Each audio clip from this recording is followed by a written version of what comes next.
Father Muller charitable ಸಂಸ್ಥೆಗಳ ವತಿಯಿಂದ ಕನ್ಯಾ ಮರಿಯಮ್ಮರ ಜನ್ಮದಿನವನ್ನ ತೆನೆ ಹಬ್ಬದ ಮೂಲಕ ಸರಳವಾಗಿ ಆಚರಿಸಲಾಯಿತು. ಕೋವಿಡ್ ಕಾರಣದಿಂದಾಗಿ ಸರ್ಕಾರಿ ನಿಯಮಗಳನ್ನು ಪಾಲಿಸಿಕೊಂಡು ಆಚರಣೆ ಮಾಡಲಾಯಿತು. ಫಾದರ್ ಮುಲ್ಲರ್ ಚಾರಿಟೇಬಲ್ ಸಂಸ್ಥೆಗಳ ಬೋಧಕ ವರ್ಗ, ಸಿಬ್ಬಂದಿ ಮತ್ತು ಸಂಸ್ಥೆಗಳ ವಿದ್ಯಾರ್ಥಿಗಳು ಸಾಮೂಹಿಕವಾಗಿ ಕಾರ್ಯಕ್ರಮವನ್ನು ನೆರವೇರಿಸಿದರು.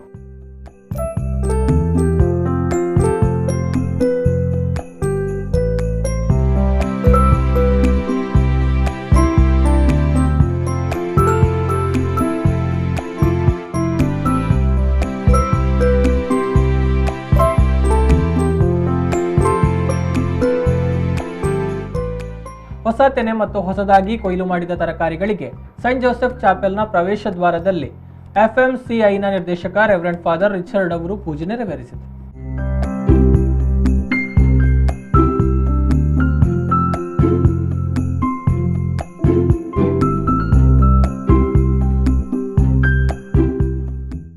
ಈ ಸಂದರ್ಭ reverend Richard A Coelho, reverend father Jeevan Sequeira, reverend father Rudolph Ravi D'Sa, father Ajith B ಮತ್ತಿತರರು ಉಪಸ್ಥಿತರಿದ್ದರು.